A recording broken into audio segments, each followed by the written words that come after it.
ADG BSF eastern command के नेतृत्व में गृह मंत्रालय ने एक कमेटी बनाई है जो अपने काउंटर पार्ट से बांग्लादेश में बातचीत करके ये सुनिश्चित करेंगे कि जो अल्पसंख्यक वहां पर है उनकी सुरक्षा का ख्याल रखा जाए। प्रेम शुक्ला जी, क्या कर सकते हैं हम, क्योंकि आप जो सीए वाला कानून भी लाए हैं वो ऐसा लाए हैं जिसमें 2014 के पहले जो भारत आकर बसे हों उन्हीं को नागरिकता मिलेगी। देखिए, दो तीन बड़ी बातें हैं और ये चिंता का विषय भारत के लिए इसलिए भी है क्योंकि एक बार नंबर्स हम दिखा रहे हैं लगातार आज तक पर कि कैसे वहां पर हिंदुओं की जो पॉपुलेशन है, जनसंख्या है, उसमें घटा हुआ है। अब जो 1951 में लगभग 22% थे वो यहां पर 8% के आसपास पहुंच गए हैं 23 साल, जिसमें 15 साल शेख हसीना का भी राज रहा है। क्या कर सकते हैं, मतलब पार्लियामेंट में ऑपोजिशन पर अटैक करके कि तुम उस पर क्यों नहीं बोल रहे हो, तुम उस पर क्यों नहीं बोल रहे हो, बोलने से परिस्थिति बेहतर नहीं होगी। राहुल जो कि वहां पर एक म्यूजिशियन है, उनकी तस्वीरें जरा दिखाइए, उनके घर में क्या हुआ है। 200-300 उनके वाद्य यंत्र थे, उन सबको जला दिया, सीधा आग के हवाले कर दिया। और ये तो मतलब हिंसा जो उनके घर पर हुई है, हजारों लोग ऐसे हैं जिनको वहां पर टारगेट किया जा रहा है, कईयों की जान चली गई है। आप क्या कर रहे हैं, ये प्रश्न है। देखिए, बहुत अच्छा प्रश्न आपने किया राहुल आनंदा के बारे में। और राहुल आनंदा जो है वो जो स्टूडेंट मूवमेंट था उसको सपोर्ट कर रहे थे, जो सपोर्ट कर रहा था मूवमेंट, उसके यहां भी इस तरह का हमला होता है।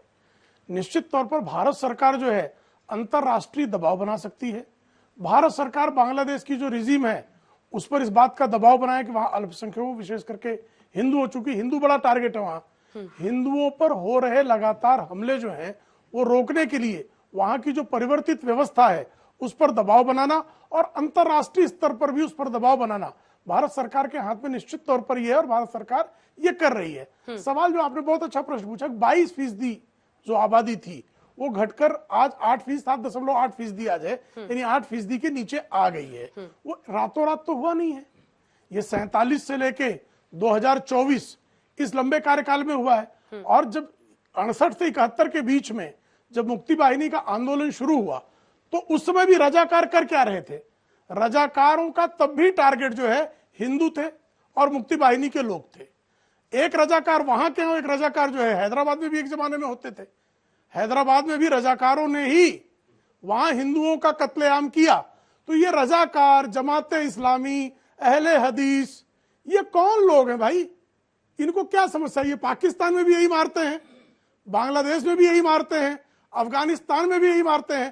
तो ये जो कट्टरपंथ है, ये इस्लामिक कट्टरपंथ जो है, इसका दीर्घकालिक इलाज पूरी दुनिया को ढूंढने की आवश्यकता है। ब्रिटेन में भी इस तरह की समस्या खड़ी हुई, कौन लोग हैं वो? यूरोप में जर्मनी आज परेशान है, किसके कारण परेशान है? वहां राष्ट्रीय स्वयंसेवक संघ है क्या? वहां आज ब्रिटेन में जो है जिस तरह से कट्टरपंथी, इस्लामिक कट्टरपंथी जिस तरह से वहां दंगे कर रहे हैं, कौन है वहां? और फिलिस्तीन को लेकर चिंता होती है।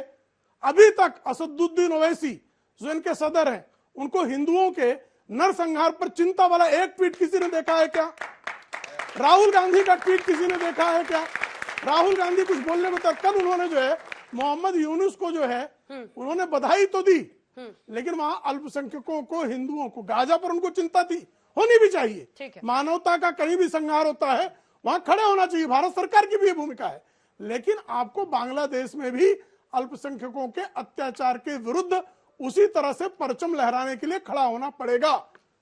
वकील साहब, मोर्चा संभालिए जी अपने ओवैसी साहब की तरफ से।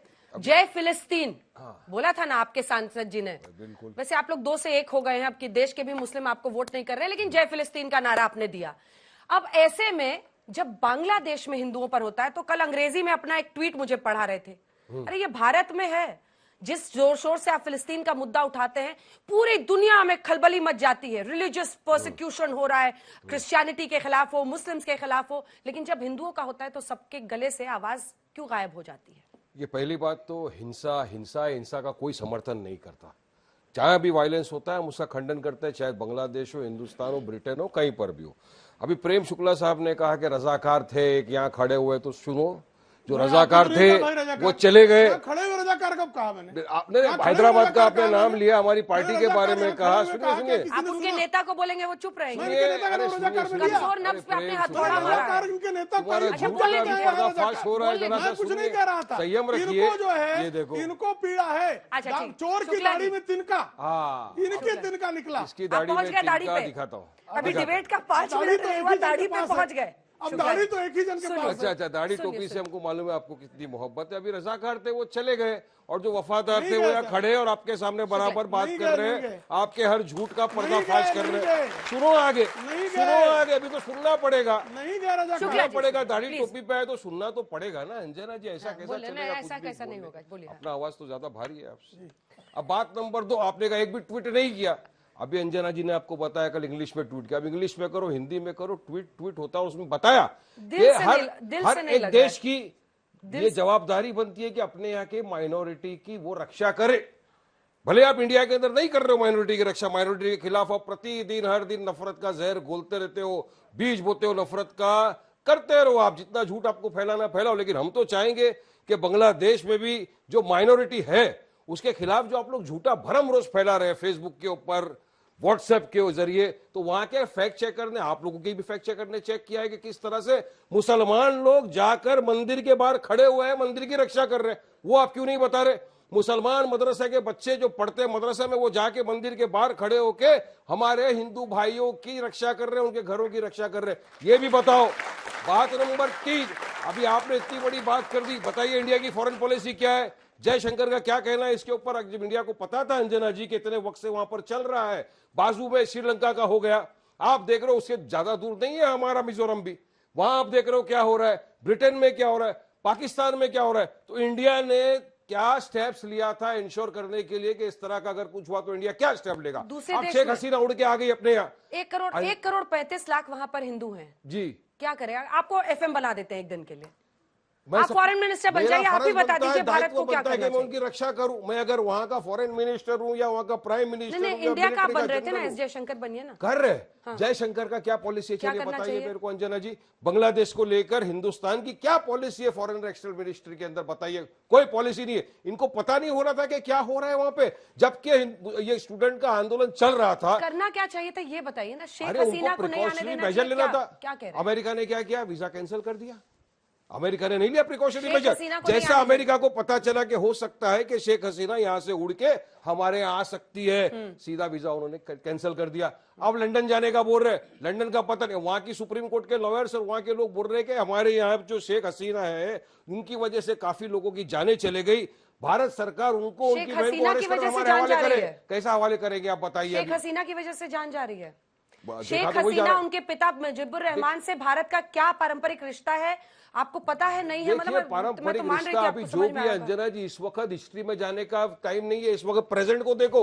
आज भारत क्या करेगा बांग्लादेश से? अब वहां से प्रेशर बिल्टअप हो रहा है कि शेख हसीना और उसकी बहन जो आपके पास है उनको हमको वापस दे दो। क्या करेगा भारत? अभी क्या करेंगे मोदी जी? और Modi ji Hindu champions of Hinduism बन रहे।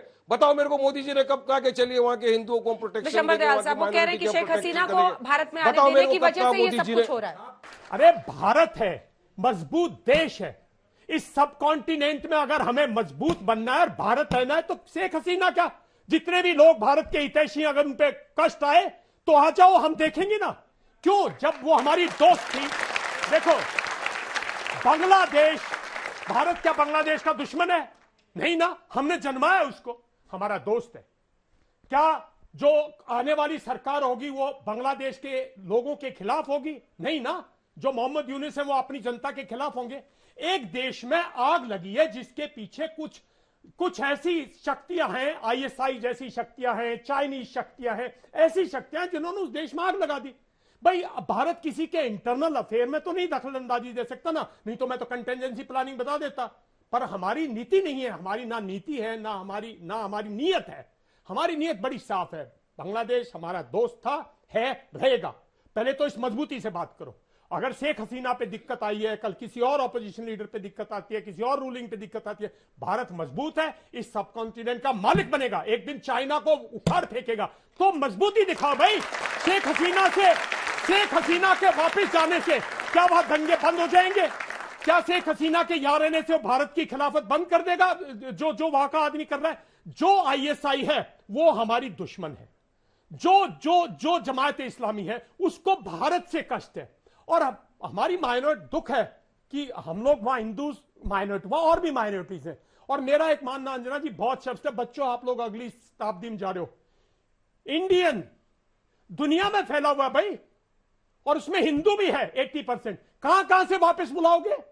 आज बांग्लादेश कह रहा वापस करो, आज पाकिस्तान कहता है, परसों अमेरिका कहेगा, कनाडा कहेगा, दुनिया कहेगी। कहां लाओगे? मेहनत करके गए हैं वहां, उन्होंने अपनी मेहनत की है, उन देशों में अपनी कंट्रीब्यूशन किया। भारत को मजबूत होना पड़ेगा।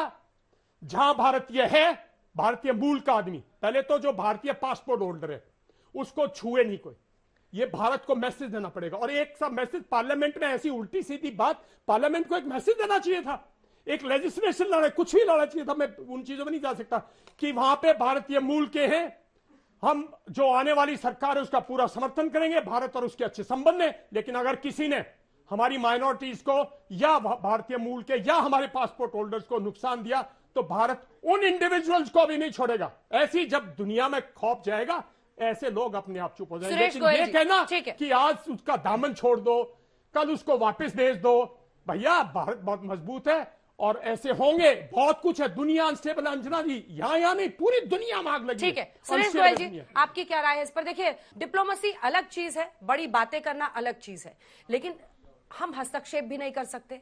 मोहम्मद यूनुस अंतरिम सरकार के हेड बन चुके हैं। भारत क्या कर सकता है ताकि वहां पर मौजूद हिंदुओं को आंच ना आए? देखिए, डिप्लोमेसी जो भी चलती है, विदेश नीति भाषणों से नहीं चलती है। अब मैं आपको एग्जांपल देता हूं। देखिए, प्रधानमंत्री मोदी जी ने जब मोहम्मद यूनुस को बधाई का मैसेज भेजा, उन्होंने ये भी कहा कि इसके साथ साथ अनुरोध है, मैं आशा करता हूं कि जो वहां पर माइनॉरिटीज हैं, खाली हिंदू माइनॉरिटीज नहीं, उन्होंने कहा हिंदू माइनॉरिटीज और बाकी सब माइनॉरिटीज को भी संरक्षण मिलेगा। हम जब देखते हैं माइनॉरिटीज, तो हम खाली एक माइनॉरिटी को, हालांकि हम जानते हैं कि किसकी बात कर रहे हैं, हम सबकी बात करेंगे।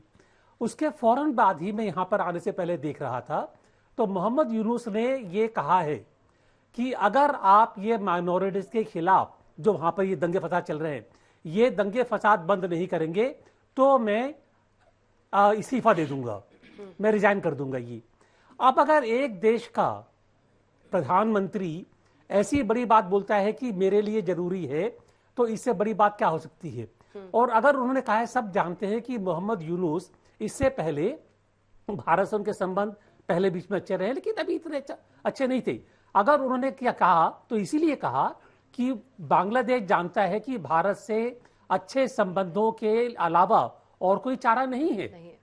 भारत के बांग्लादेश का जो बॉर्डर है, खाली हमारी सुरक्षा के लिए नहीं है, उनकी भी सुरक्षा के लिए है। उनका जो बे बंगाल में वहां पर जो पोर्ट है, अगर वहां से हमारे जो उड़ीसा से, पारादीप से, अगर हमारी जो, और ईस्टर्न कमांड से संजय जी जानते हैं अच्छी तरह से, अगर वहां पर उनको ब्लॉकेट कर दें तो वो नहीं चल पाएंगे ये। तो उनकी भी सिक्योरिटी हमारे ऊपर डिपेंड करती है। चाइना से उनके रिलेशन कितने पीछे हो जाए। जमात इस्लामी है, आप अगर देखें कि उन एडवाइजर जो हैं, उनमें एक भी आदमी जमात इस्लामी का नहीं है। सारे आदमी जो है पहले के या तो फॉरेन सेक्रेटरी हैं, एक्सपर्ट्स हैं, वर्ल्ड बैंक से हैं, सब जो है प्रोफेशनल्स हैं। हाँ, लेकिन क्या मोहम्मद यूनुस, जनरल कुलकर्णी खुद टिक पाएंगे? मैं इसलिए प्रश्न कर रही हूं क्योंकि ये सबको पता है कि बीएनपी, बांग्लादेश नेशनलिस्ट पार्टी का ही जो छात्र विंग है, छात्र शिविर, वही था पीछे हिंसा के पूरे। जमायते इस्लामी, जो माफ कीजिएगा, जमायते इस्लामी का छात्र शिविर है, हिंसा के पीछे वही थे। क्या आपको लगता है कि वो आराम से मोहम्मद यूनुस को ऐसे न्यूट्रल लोगों के साथ, जो कि केपेबल लोग हैं, उनके साथ सरकारें चलाने देंगे? चुनाव कब होगा? कैसी परिस्थिति उभरती हुई आप देख रहे हैं?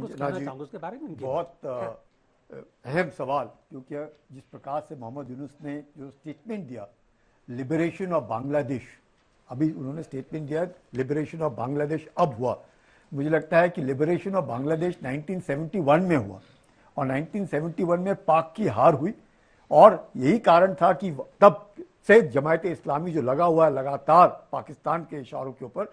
और जिस प्रकार से उन्होंने वहाँ पे बांग्लादेशी, उस वक्त ईस्ट पाकिस्तान, जिस प्रकार से औरतों के साथ बलात्कार किया, जिस प्रकार से उनके साथ बदतमीजी की, ये जमायत इस्लामी लगातार तब से करता आ रहा है। वो था लिबरेशन 1971।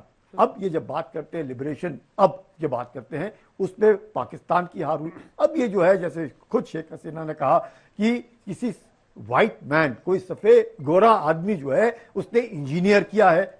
अगर उसने इंजीनियर किया है तो एग्जीक्यूट किसने किया है? पाकिस्तान ने किया है। पाकिस्तान में कौन है? आईएसआई है, जिसका जमायत इस्लामी जो बांग्लादेश में है उन्होंने एग्जीक्यूट किया है। और जो चीन जो है वो उसको चुपचाप देख रहा है और किसको सबसे ज्यादा नुकसान पहुंचाने की कोशिश करे? भारत को। लेकिन भारत और बांग्लादेश एक ऐसा संबंध है दोनों देशों के बीच, और हम भी चाहते हैं कि बांग्लादेश प्रॉस्पर करे, समृद्ध हो और अच्छा बने। और जिस प्रकार से 15 साल में बांग्लादेश उस मकाम पर जा पहुंचा, 8% लगातार growth rate every year, 250 lakh लोगों को उन्होंने गरीबी रेखा से ऊपर उठाया, बहुत मायने रखता है। मेरे को तो ये लगता है भारत और बांग्लादेश का जो रिश्ता है जैसे भगवान और इंसान का है। इंसान को भी भगवान चाहिए और भगवान को भी इंसान चाहिए। अगर इंसान नहीं होगा तो भगवान क्या करेगा? जो नास्तिक है वो क्या करे? दोनों को जो नास्तिक है वो क्या करे? दोनों को एक दूसरे की लेकिन प्रेम जरूरत है। शुक्ला जी, शेख हसीना को लेकर आपकी पार्टी की स्ट्रैटेजी क्या है, आपकी सरकार की? क्योंकि देखिए, एक सेकंड में लौट रही हूँ। समझा दूं। शेख मुजीबुर रहमान, नहीं इन बच्चे पढ़ के आए हैं, उनको भी पता है थोड़ा।